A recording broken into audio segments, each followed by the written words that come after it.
In 1915's The Captive, there's a scene where a bunch of extras use live ammunition to break down a door.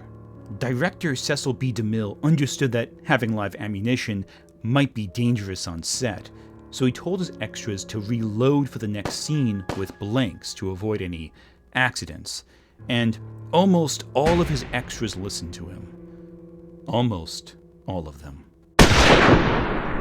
When discussing the history of film, you inevitably find a record of films where people died or were critically injured during production. Everyone knows about Brandon Lee on the set of The Crow, for example, the deaths of Vic Morrow and the multiple children on the set of Twilight Zone the movie, or more recently, the shooting on the set of Rust by Alec Baldwin, recklessly messing around with what he believed was a prop gun. However, as you dig through the history of film, you will find that there are movies that both harmed those who made it and harmed society. So, is it possible for a film to be dangerous? Let's start by discussing the films that harmed their cast, before we discuss what harmed us as a society, or what may cause you personal harm as an individual. Because we do not know when we will die, we get to think of life as an inexhaustible well.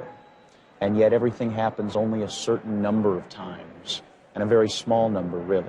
Obviously, some films have famously troubled productions. I think one of the most famous cases of this is what happened to Brandon Lee in one of my favorite films of the 90s, The Crow. In 1994's The Crow, there's a scene where Brandon Lee is shot.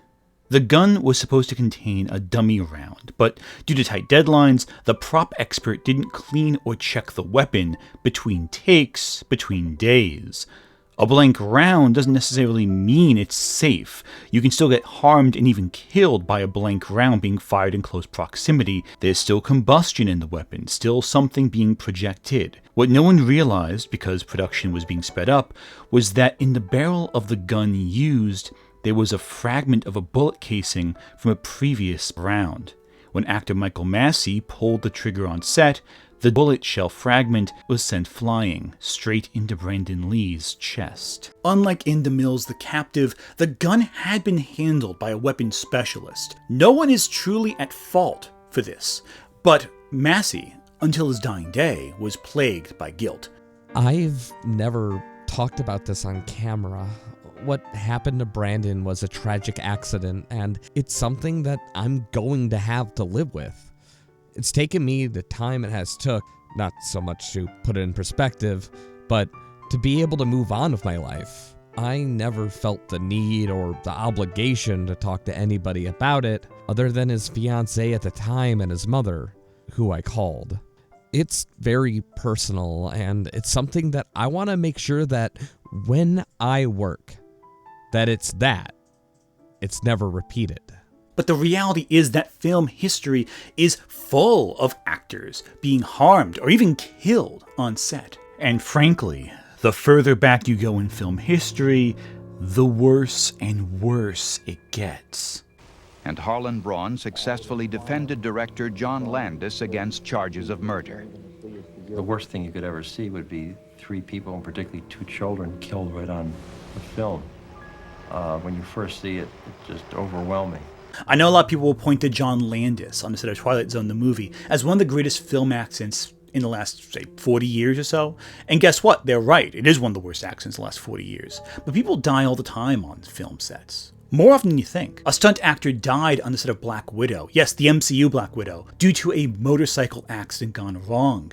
A production assistant on the set of Batwoman, yes, the CW show, was paralyzed from the waist down due to an accident. A stuntwoman died on the set of Deadpool 2. Yeah, that Deadpool 2. Someone died bringing you Ryan Reynolds' Deadpool 2. Films you watch today have deadly accidents you might never hear about, but they're documented. So I want to emphasize that before going back into the history of Hollywood, to tell you some of the most outrageous things I've heard. Know that filming today is still a dangerous practice. When you go back to the golden age of Hollywood, you find constant stories of dangerous accidents on set. A lot of this is because when filming scenes in the old days, you had stunts performed in camera, which means What you saw was what they did. When you watch Buster Keaton in The General and you ask, wow, how they do these stunts with the train? The answer is they just did it live on camera. There's no Hollywood magic. They just filmed that. On the set of The General, specifically, multiple extras during the Civil War scenes got injured. Muskets misfired, things blew up. At one point, Buster Keaton was standing next to a cannon when it fired. The shockwave knocked him out completely. The production was sued for just under $3,000, which was a massive amount in the Great Depression era, when a production assistant's foot got crushed under an oncoming locomotive. Silent actors would regularly do dangerous crap like this. Third to Buster Keaton and Charlie Chaplin was actor Harold Lloyd. In 1920, Lloyd did this trick at a publicity stunt for his movie Haunted Spook. He wasn't even filming, but for the people around and the press, he took a stunt pipe bomb and, as a joke, lit the fuse. He realized, a little too late though, he hadn't chosen a prop bomb. Lloyd lost most of his hand holding that bomb and spent the majority of his career hiding his injury from the cameras. The original Ben-Hur from 1920 tried to simulate a chariot race with real chariots. Extras died. There were countless examples of air stunts that went wrong and animal maulings that ran amok. There are multiple cases of ape actors tearing people apart on set. The lost serial, King of the Jungle, had one of its stars get ripped to pieces by a lion. But the most famous accident of the silent era came from the production of 1928's Noah's Ark. The film hired 7,500 extras and, famously, many did not leave the set in one piece. See, Noah's Ark builds up to the Great Flood, and Michael Curtiz wanted to make sure audiences never forgot the film's epic climax. So he put the extras into a tank and unleashed a torrent of 600,000 gallons of water. They were told to look like they were drowning. Actors who struggled to break free of the torrent were hit full with the pressurized water to keep them down. The final effect is in the movie. 3 extras died, dozens were critically injured, and many, including star Dolores Costello, got pneumonia. And one poor soul was so gravely injured from the procedure, they had to cut off his legs to keep him alive. One of the actors caught in the water was a young John Wayne. This would not be the last time he is mentioned in this video. This accident resulted in new regulations to be established to prevent anyone from ever doing something this reckless and violent on set ever again. But this director, whatever happened to him? Well, Michael Curtiz went on to make Casablanca and become Hollywood royalty. He was rewarded for putting his cast through hell. But also, a ton of horrible moments happened where directors just killed animals on screen. German Shepherd actor Strongheart was burned after touching a stage light, and complications from that burn resulted in the dog's premature death. And the wildest part about that, I couldn't even tell you what film it was where this dog died. No one cared to document it. No one cared to document a dog dying. Several years later, on DeMille's The Crusades, 4 men riding on horsebacks were directed to send their horses tumbling into a moat, and they just did that. And the stunt killed all the horses and caused the actors critical, almost fatal injuries in the process.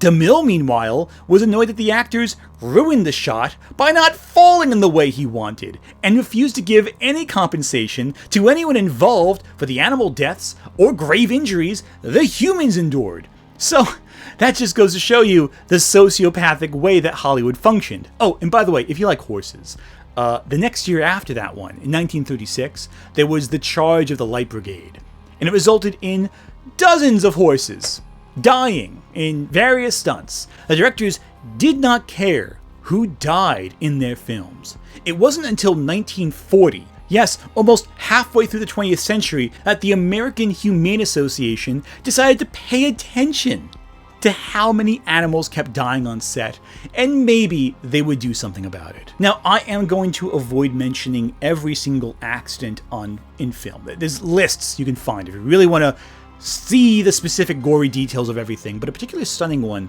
was 1930's Such Men Are Dangerous, where 2 planes crashed in the ocean. This accident resulted in the deaths of 10 men, including the film's director. Shortly after, in 1931's The Viking, while shooting B-roll footage near Whale Island, the boat and the director and the crew were caught in the ice while filming, and this wasn't a huge problem because the ship had dynamite on board to blow up the ice. But the problem is, all of it detonated. At once, 27 people, including the co-director, were reduced to a cloud of red specks across the ice for a film shoot. And then there was The Wizard of Oz. Jesus Christ, where do I begin with this hellscape of a nightmare? The Wizard of Oz has arguably the worst film production of Golden Age Hollywood. Nothing worked. The makeup for the Tin Man originally poisoned the first actor because it contained aluminum powder. Margaret Hamilton, who played the witch, was roasted alive by the pyrotechnics that popped up when she was being lowered under the Munchkin stage. She later refused, after recovering from the first injury, to do the scene where the witch flew on the broomstick as it left the Surrender Dorothy smoke trail in the sky. They put a stunt woman in, and this stunt resulted in that stunt double being severely burned when the broomstick just exploded. The snow is asbestos. Judy Garland was forced on addictive weight loss pills because the studio thought her cheeks looked too full for certain shots. The actors playing the flying monkeys got injured because their wires snapped mid-flight. To say this was heinous on every single level is an understatement.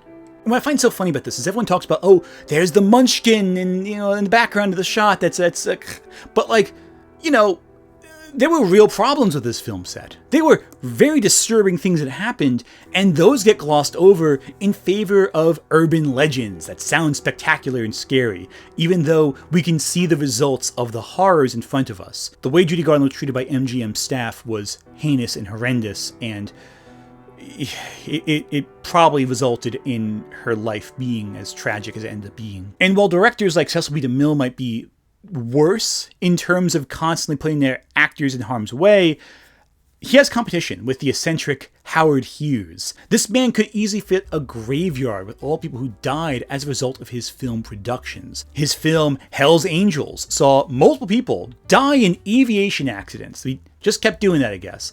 Planes broke down, people flew into power cords. At one point, even the stunt pilots told Howard Hughes, hey, one scene couldn't be done safely. So Howard said, fine, I'll do it myself. And he permanently maimed himself as a result of that. His left cheekbone was permanently shattered when he crashed because, hey, guess what? He couldn't do the stunt. But we need to talk about Howard Hughes' most infamous film, because that's something unique.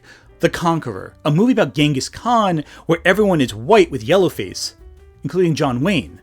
And it's one of those films that has a reputation. Hughes arranged for the film to be filmed on a desert that he felt would look perfectly like Mongolia. Unfortunately, this desert was a nuclear testing site, because of course it was. Several above-ground nuclear detonations had taken place, so every inch of the set was deeply irradiated, severely irradiated. Within 25 years, 91 of the 220 people on staff had developed some form of cancer, including John Wayne, who died of it. Several people who visited the set also developed cancer. While it's impossible to say for sure if the radioactive fallout gave them cancer, it is particularly odd how so many people developed severe cancer within a couple years of filming the film. I would say it's probably the radiation's fault, but what do I know? Some people have argued that no, the massive radiation didn't cause cancer. This is totally normal, even though it's not. But, again, what do I know? I make videos on YouTube. When you move into the modern era, accidents become more infrequent, and a lot of them are due to the directors being very impulsive and not caring about their cast.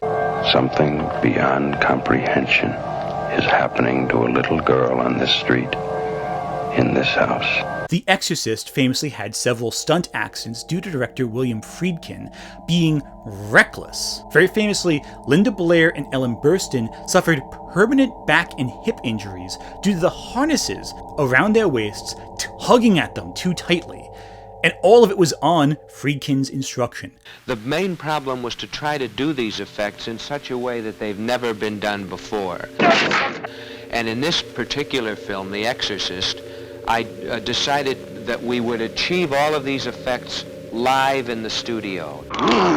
That there would be no use of trick photography, no opticals. But the Holy Spirit! But that everything that appears on screen would have been achieved as we photographed it. A man has been sent for as a last resort to try and save her. Friedkin would also fire guns off and make people get startled on set and make them look scared, so he was a little reckless. Very. There's also Roar, the most dangerous film set ever. Roar, for those who don't know, was an independent production made by Noel Marshall and his wife Tippi Hedren, and their daughter Melanie Griffith. It was inspired by the couple watching lions driven from their home by poachers occupying an abandoned house. So they thought, wow, that's really neat. I'd like to make a film about that, and they decided to just make that happen. They placed 71 lions, 26 tigers, a tigon, 9 black panthers, 10 cougars, 2 jaguars, 4 leopards, 2 elephants, 6 black swans, 4 Canadian geese, 2 peacocks, 7 flamingos, and a stork in one house. But they said no to a hippo because that was dangerous. And that was at the start of production. Don't worry, they added more cats. Also, 14 animals died over the course of filming, so they replaced them, and then added more on top of it. Jesus fucking Christ. And guess what happened when you put so many big cats in one location for several years on end? People got mauled, bitten, scratched, and more on the regular. And some of those maulings end up in the film. While 48 injuries were reported, some estimate 150 injuries or more actually happened. Marshall developed gangrene from his numerous maulings. Melanie Griffith needed facial reconstruction surgery after a lioness chomped her skull between her fangs. And cinematographer John DeBont was scalped by a lion. Oh, and the assistant director had his throat ripped out by a lion. But he survived, so it's totally fine. Oh, and then a flood destroyed the entire set and scattered the animals! Because of fucking course it did. What do you think was going to happen? You know, like, fucking come on. You know that scene from Nope where the chimp destroys a film set? That was restrained compared to Roar's reality. And guess what? This is the best part about all this, by the way. The film wasn't even that good. It wasn't even a good movie. All the injuries, all that, for a mediocre film. And guess what? The cats didn't cooperate with directions. I know, shocking! The film is widely seen as one of the most disastrous films ever shot. But movies like The Exorcist were criticized by some for apparently causing spiritual harm to its audience. That the film itself might wound people watching it by putting the devil into them. The devil was in the celluloid and it was being projected into your homes. Or so people said. But they are films that are supposedly cursed, like Poltergeist, a series plagued by multiple actors dying during production. However, none of these deaths are related to the filming itself, like how Roar's accidents were directly connected to filming. Yes, Heather O'Rourke, the young actress in all 3 of the original films, did die during production of Poltergeist 3. But that death has nothing to do with filming, it was a tragic illness.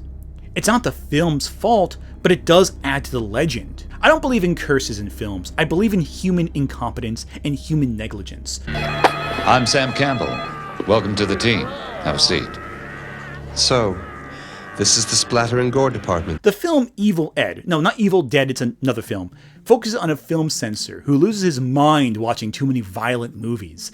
I don't believe watching a Serbian film or Martyrs too many times will make you go crazy. But I do believe also that some films can harm you in different ways. The assassination of Ronald Reagan was famously cited as being inspired by the film Taxi Driver.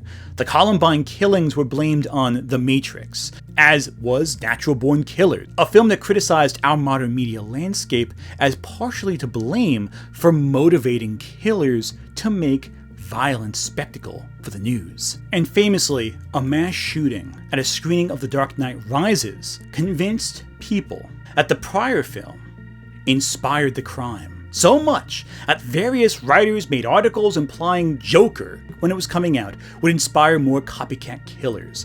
And as someone who was told to write these articles when I was working at CBR, let me assure you, all of that was bullshit. It's all fear-mongering. It's all nonsense. It's just rage engagement nonsense. Movies do not motivate crimes like this. If you're going to commit a crime like that, the movie wasn't going to stop it. The movie might make you more creative, as Scream so famously says. You sick fucks, you've seen one too many movies. Nah, Sid, don't you blame the movies. Movies don't create psychos. Movies make psychos more creative. But there is no correlation between people making violent actions and movies having violent actions. But there is a correlation on something different. Movies can change how we view the world. And I think that's much more dangerous than inspiring crazy people to do something they're already going to do anyway. Jaws is famous for inspiring a great deal of fear about sharks. Sharks at the time were widely misunderstood creatures, but this film, while not the first movie to make sharks a source of fear, did inspire people to interfere in the shark's natural habitat.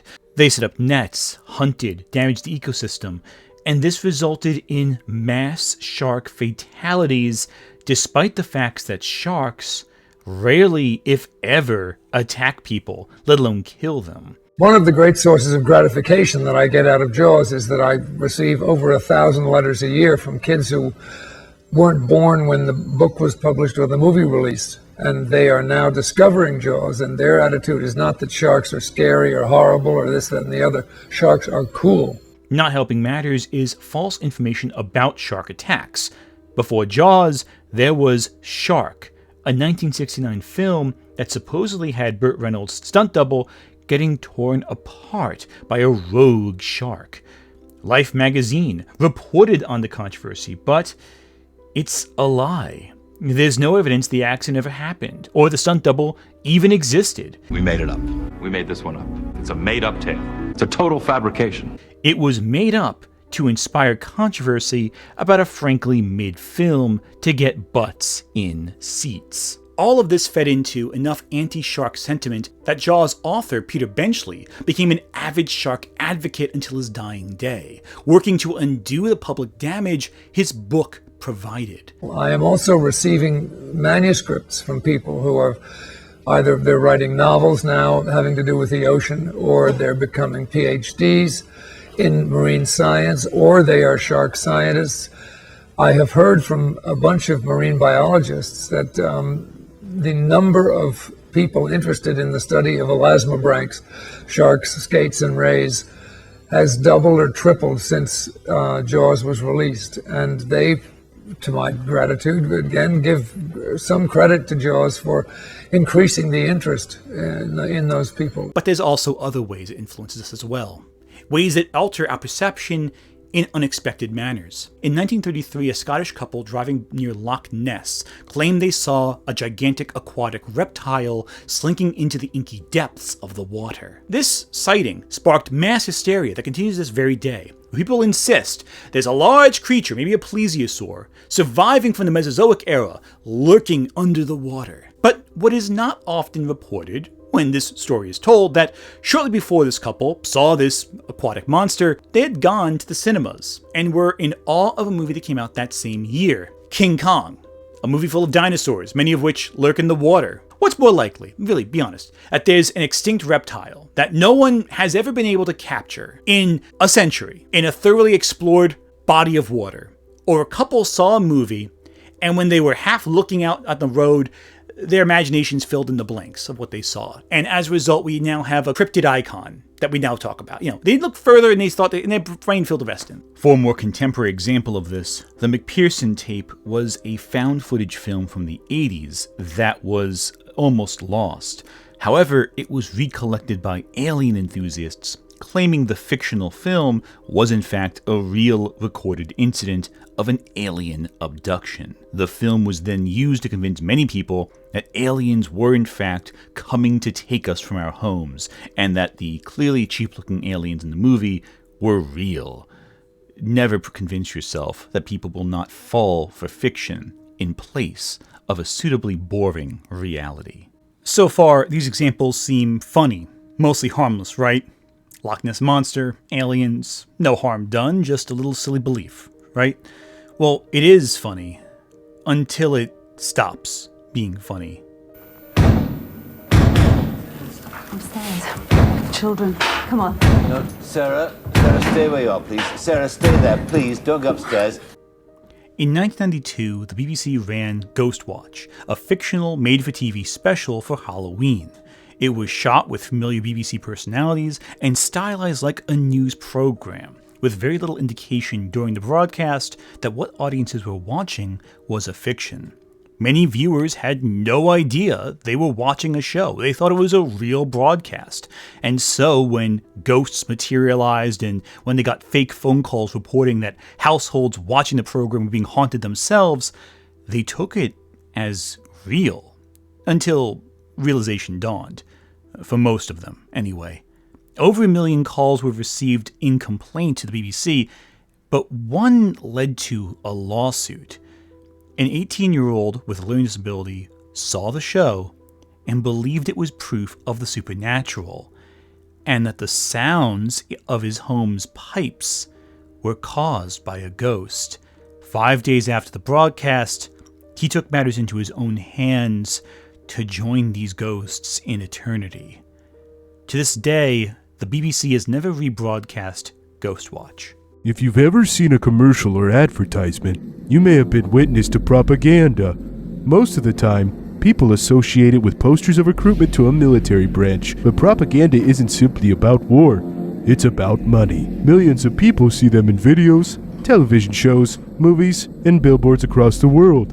You may believe your brain is unaffected by such imagery, but it does take its toll. Even if you're not the target, someone else is, and you can almost be certain they will be talking about it to you. At the end of the day, you're going to want something, and someone is always trying to sell it to you. You are not immune to propaganda, and you never will be. Propaganda movies like Triumph of the Will are dangerous in a very obvious way. They are tools of fascism to reinforce fascist ideology in followers and recruit those outside of it. Similarly, company propaganda is used to glorify organizations or businesses for good press. United Passions is that FIFA movie. That's a good example of bad propaganda. But how many people believe in the whole story about McDonald's, where a woman sued the company for having horrible burns on her body from coffee spillage? The media was used to make that sound ridiculous. Like, oh, she spilled coffee and,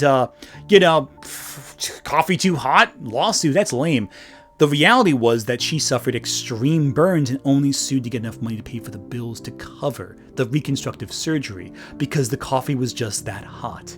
But the media told you otherwise. While some films are obvious propaganda pieces, the smaller details are more insidious. The small ways the media can influence what you perceive is, I think, more dangerous than the big picture ones.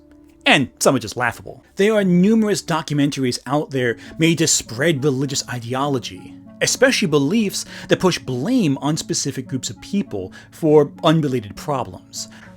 But aren't we supposed to have the mind of Christ? What are the main themes of rock music? When I went through my own record collection, I was shocked. Isn't sex a major theme? And the occult too? And what about the lifestyles of the popular groups and artists? Some are admitted homosexuals. Others brag about how many people they've had sex with.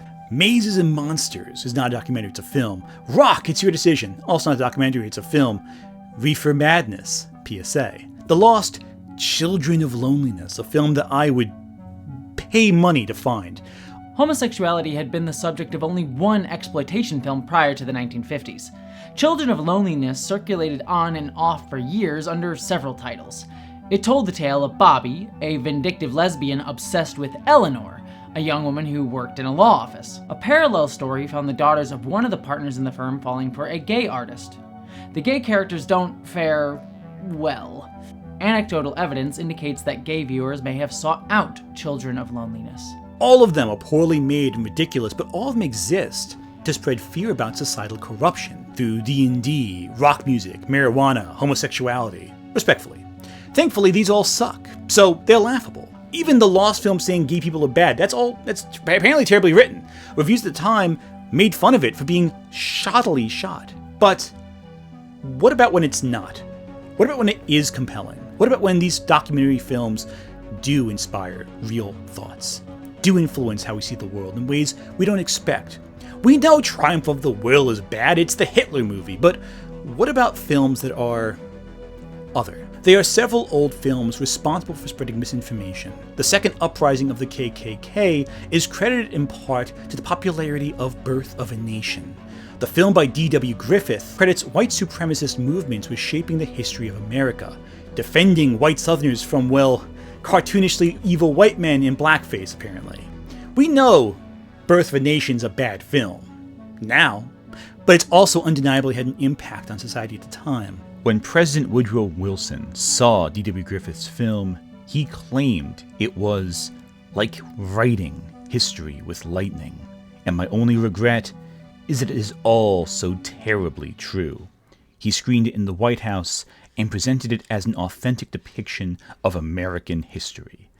How many people watched Birth of a Nation with this new interpretation of American history and acted accordingly? But it's also not the only incredible racist film of the era that had influenced. Aesthetics of the minstrel show are ever present in old cinema, from blackface in The Jazz Singer, the first major talkie film, to the aesthetics of gloves on various animated characters. Many historians believe that Mickey Mouse was indirectly inspired visually by the costume choices made popular in minstrel shows. Does this mean Mickey Mouse is blackface? No, of course not. Mickey Mouse wearing blackface is what makes him racist. But these aesthetics are so far removed from their source that they're ingrained in our society. But it's also disingenuous to say simply drawing a character with white gloves is inherently racist. You didn't know that. Most people don't, especially when we've had more direct causes of bigotry spread that have caused more direct harm, like Ingagi. Ingagi is a historical documentary that examines African culture. It exists to fetishize African nations, but its most startling claim is that African natives mate with apes, thus creating half-human, half-animal hybrids. This came out in 1930 and was immensely popular when it came out. It was widely watched and encouraged film studios to greenlight movies about apes mating with humans, like King Kong. But Ingagi's influence was not so entirely terrible. Ingagi was so offensive that it motivated the creation of Son of Ingagi, which was one of the first all-black film productions, a response to an incredibly racist film by the race targeted by said film. This film is mostly forgotten, but it's a major step in the canon of both horror and African-American cinema. But the core idea of fetishizing Africa would continue with Mondo in 1962, which itself would create the subgenre of the Mondo film, a cycle of pseudo-documentaries that exploited native populations in both Africa and South America, depicting them as violent, cruel, and bloodthirsty. And to do so would often stage or film actual violence being committed in military strikes, military action, or through the brutality of nature. Hurry, hurry, hurry! They're just in time, friends, to see the most sensational, the most colossal attraction ever witnessed by the human eye. In fairness, filming these movies was also immensely dangerous to the cast and crew. The filmmakers of Africa Adito were almost shot down multiple times because they were filming in the sub-Sahara region during the 60s, during multiple military conflicts and coups, and they thought it was okay. In fact, they thought it was great to just film actual massacres as they were happening. And they didn't think anyone would stop them because they're white. Not to spread news of events, no. They wanted to exploit the bloodshed for profit. These weren't journalists, they were sleazebags. This culminated in two subgenres of films moving forward from the Mondo film. The grindhouse carnage documentaries like Faces of Death, which alleged to show real death on screen, which only sometimes was a lie. Sometimes. The other genre was a pastiche of the Mondo documentaries gone wrong, the cannibal exploitation film. Which means it's time I need to talk about the most infamous of these films from this era. We need to talk about Cannibal Holocaust. I wonder who the real cannibals are. Cannibal Holocaust was the poster child of the Video Nasties list, a list of several films banned in England until, well, remarkably recently, like some in the last 10 years recently. Cannibal Holocaust focuses on a group of documentarians who go to a remote region of South America, the infamous Green Inferno, where they speak to real tribes that live in the area and during their journey are slaughtered under enigmatic circumstances. The first half of the film focuses on a mission to collect the footage left behind by the documentarians, while the second half is a screening, a literal found footage film about what happened to these people in their journey. Cannibal Holocaust is often fabled for being the film Italian censors claimed actually featured the deaths of its actors on screen and held its director accountable for their murders. Its mythology is bigger than the film itself. But Cannibal Holocaust's problems are twofold, and they are real beyond the myth around the film. Despite trying to show the relationship between exploitative documentarians and violence, much like how Natural Born Killers tried drawing a correlation between violence and the violent media, the film exploited two different native tribes in the region, not paying them, forced them into uncomfortable compromising positions, lying about their culture, and more, with the actors from the tribes not necessarily knowing what they were agreeing to and doing so for remarkably little money. The director chose not to explain clearly what the film was about to them. But beyond just the tribes, there's also the infamous way he mistreated his actors and animals on set. Several real animals were killed, and their deaths are explicitly shown in the final product. What is not as often stated is that the director, Ruggero Deodato, forced the actors to enact these kills, and quite frankly, none of them wanted to, and many begged not to. That's of course not the only things the actors begged not to do on set. Several actors were forced to do explicit scenes for the movie. They didn't want to do it, but Deodato dragged them through the woods and yelled at them until they decided to finally do what he wanted. This is deeply unethical behavior for any director, especially considering some of the white actors also didn't even know what the project entailed when they signed on to it. If Roar is the most dangerous film set of all time, Cannibal Holocaust is one of the most immoral. Though no human really died, it was made with a deliberate lack of ethics that defies any standards of empathy, or any standards of taste for that matter. The film might be great, on some level, but you can't separate it from its legacy. Oh, and one more thing. Cannibal Holocaust was the second highest grossing film in Japan the year it came out, right behind E.T. The Guinea Pig films are a series of movies designed to feel like snuff films.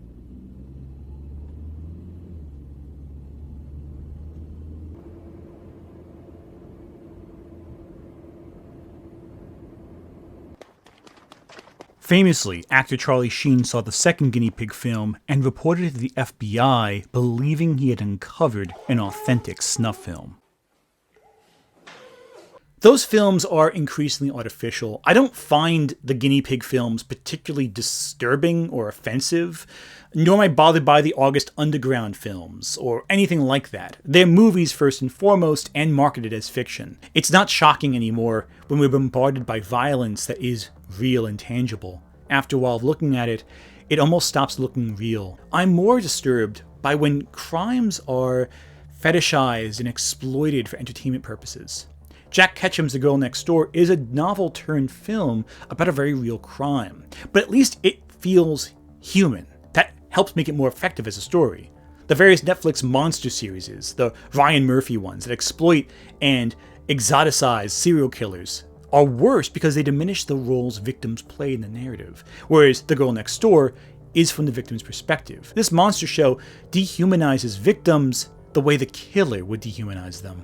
By dehumanizing the victim, you're able to feel less upset when they get hurt, and that makes it more entertaining for an audience and less disturbing.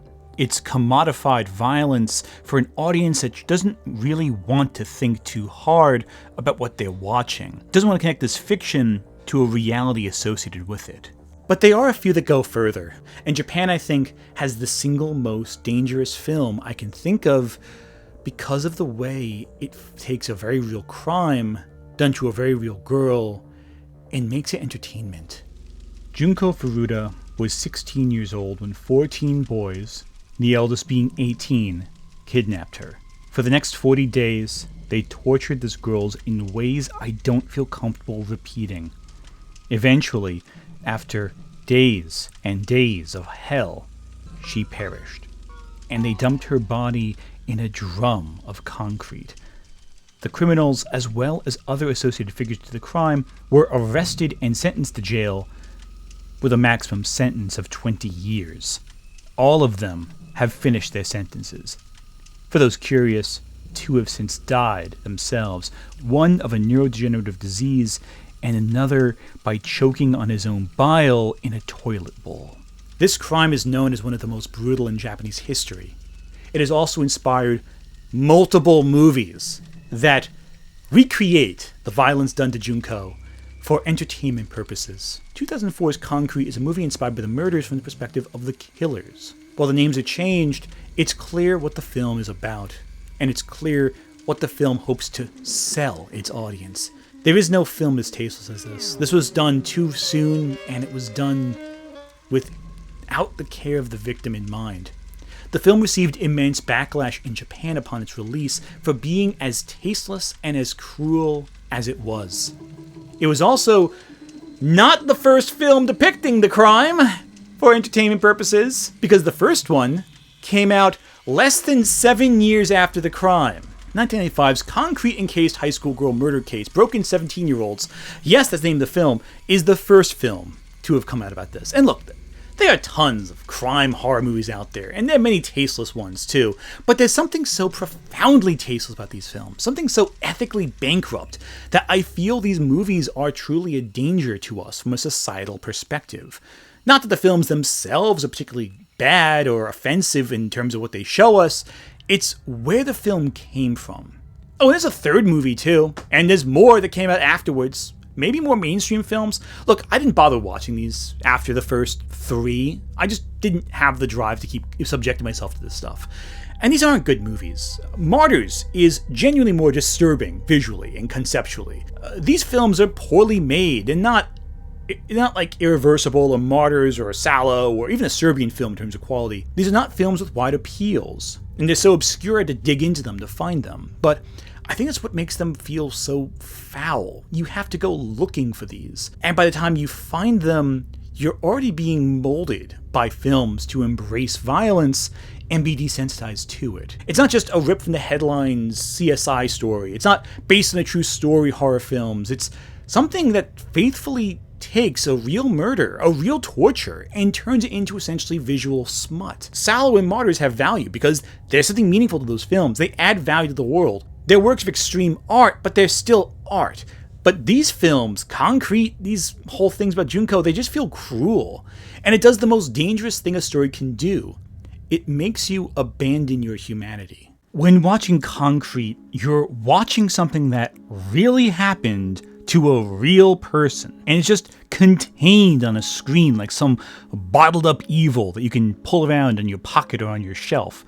And soon, the worst thing happens. You realize as you're watching this carnage, you almost don't care what happens.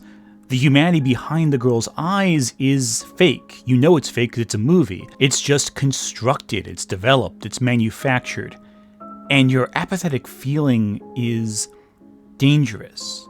That is the real harm this film can do. It makes you stop caring about real harm done, because what you're watching is a recreation of real harm. You hear about Issei Takagawa, the Japanese cannibal, and think, We just celebrate human cruelty. We reward violence. And in a way, that's exactly what Natural Born Killers criticized all those years prior, and kind of why it was so controversial. It's no wonder the media tried painting that film as a bad influence on the youth. It was one of the few films telling us what the media was doing at the time. That the media makes us desensitized to violence, and as such, not more willing to commit violence, but less willing to be offended by it. If anything, we celebrate it, worship it, revere it. We go to temples called theaters and watch sacrifices sprayed out in front of us. Some films can be dangerous.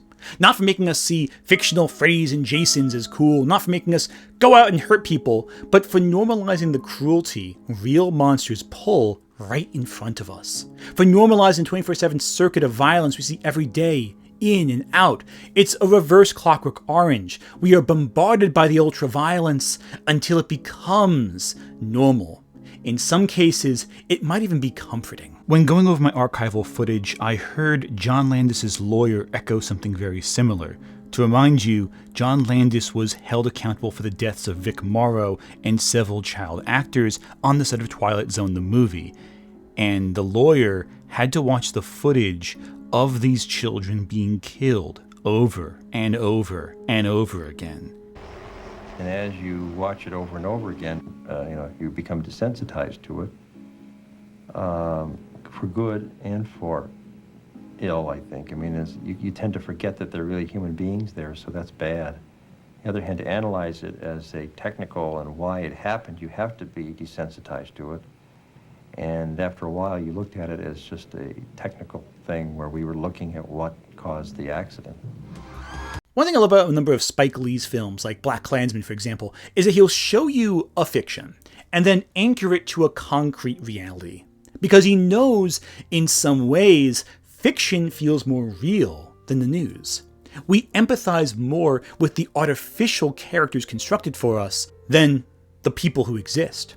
After all, we see the violence as a construct, but the emotional bonds good character writing can build, that feels real to us. That draws us in. Spike Lee does this to heal our souls, to heal the wounds that desensitization does to us. Because even in these films he produces like Tales from the Hood or something like that, we anchor the myth of storytelling to our reality. And it feels like even though you're looking at something disturbing, it's healing you. Because it's connecting it to real harm done in society and showing you how bad the world is out there. Movies like Concrete make it lesser. It reminds you to care about things, about pain in our society. And it knows that reality feels less real than the celluloid being projected in front of your eyes. John, I want this material burned. All of it. Yep. Little things used to mean so much to Shelley. I used to think they were kind of trivial. Believe me, nothing is trivial.